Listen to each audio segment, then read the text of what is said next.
Well, good morning, ladies and gentlemen, and welcome to the 15th meeting in 2013 of the SPPA Committee. May I remind members to turn off mobile phones and Blackberries. We'll just go ahead. We're awaiting Margaret McDougall and Cameron, but we'll just press ahead at the moment. I'd like to start by saying, as members are all aware, very sadly our Deputy Convener Helen Eadie died on the 9th of November. And yesterday we had Parliament commemorated Helen's life in a motion of condolence. But I think it would be appropriate for our committee to send our thoughts to Helen's family. And welcome to Mark Griffin, who is attending today as the Labour Party substitute. Agenda item 1 is declaration of interests. And our first item is for the new member of the committee to declare any relevant interest. Stuart Stevenson is replacing Dave Thompson.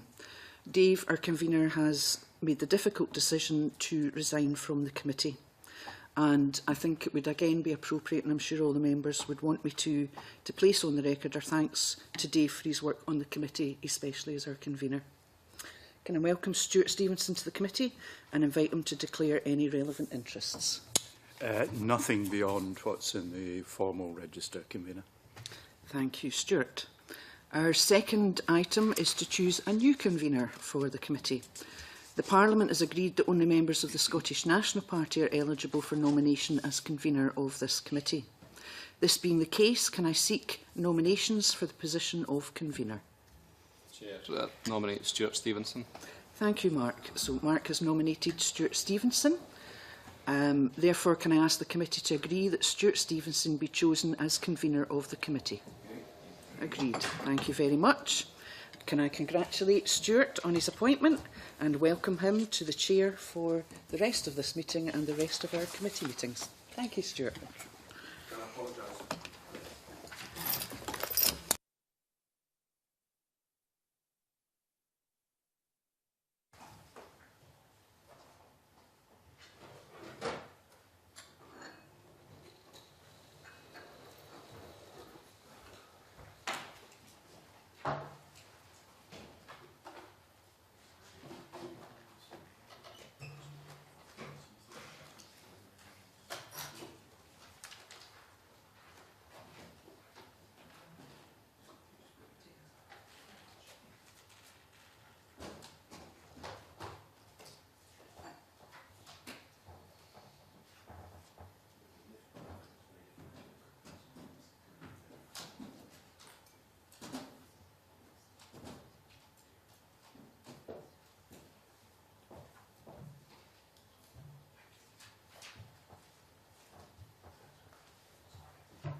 Morning.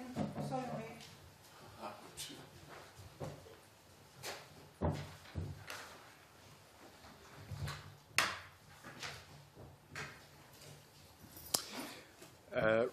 Committee, thank you very much for the nomination for convener. I'm very happy to be here.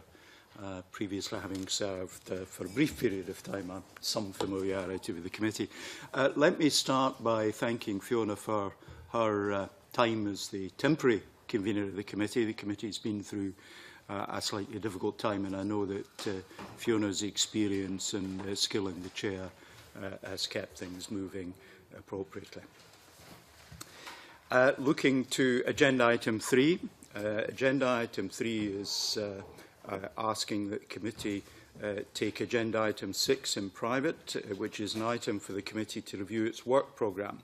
Are the members agreed that we shall take agenda item 6 in private? Agreed.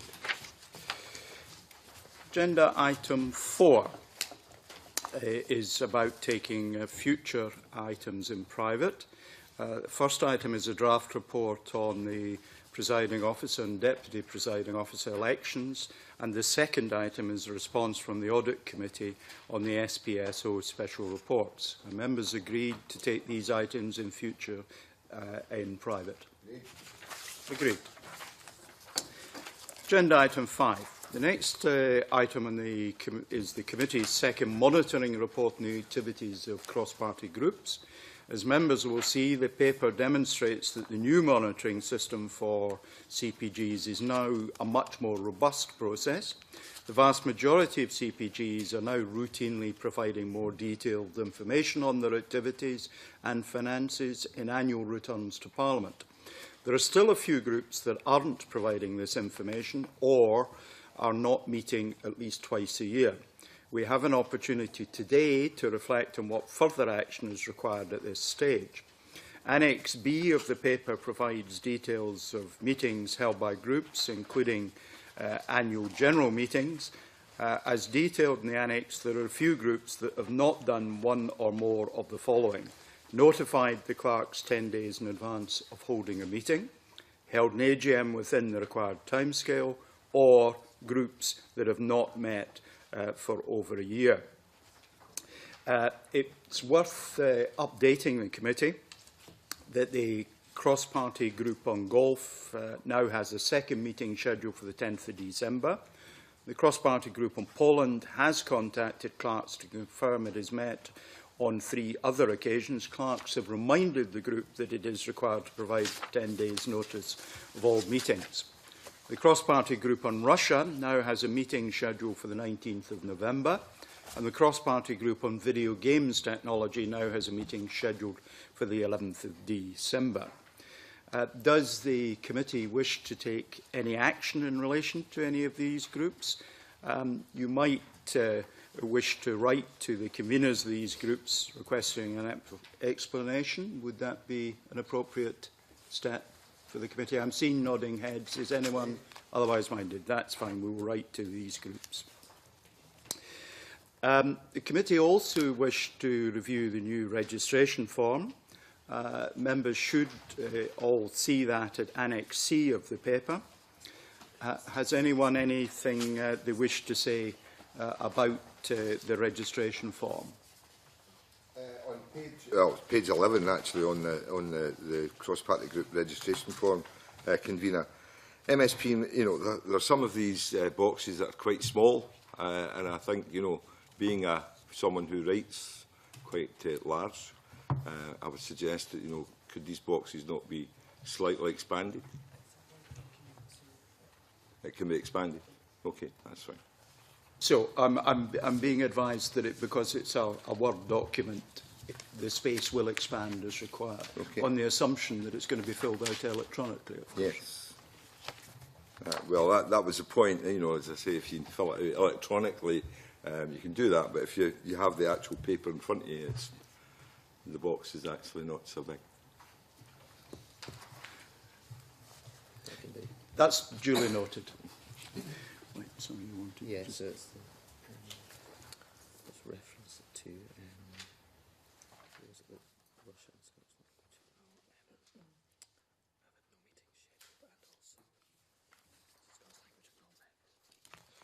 Scotland. It's been drawn to my attention there are a number of groups that have not met since the changes came into effect, and we should perhaps take note of that. That's dementia, which last met on the 8th of February last year. Groups now doing something about it. Russia last met in November last year, and the Scots language in December last year. There are groups on cancer, disability and digital participation, human trafficking and Palestine that have met but have not been providing notification of these meetings. And so we will include all these in the groups that we write to if members are content. Fiona. On the cross-party group in Scots language, where they talk about it's been in abeyance since December 2012, I seem to remember we had a discussion about another cross-party group talking about being in abeyance, and I don't remember what the outcome was that we decided what does abeyance mean. I'm being advised it's the cross-party group on beer, and it has been disbanded subsequently. I suppose it does open up the question as to what abeyance means, because I don't think that's a term that we would formally recognise. Groups either meet the requirements or they do not. Now that you've reminded me that it was the cross-party group in beer, I think we did write to them to say you can't be in abeyance, make your decision. Should we be doing the same with Scots language? given that you've asked them twice to hold an AGM and they haven't? Well, we've agreed we'll write to the groups, and I think we'll reflect in what we write on what Fiona MacLeod has just said. Right. Any other matters on the registration form, or are we content to note what Richard has said? Thank you. Annex D of the paper contains data protection guidance, which has been provided by the Parliament's Head of Information Governance. This guidance is published on the Parliament's intranet and is available to all MSPs. Do you wish to note the guidance at Annex D and agree that this should be sent to all groups? I'm getting on our heads, that's agreed. That brings us to the conclusion of the public part of the meeting, and I therefore move us into private session.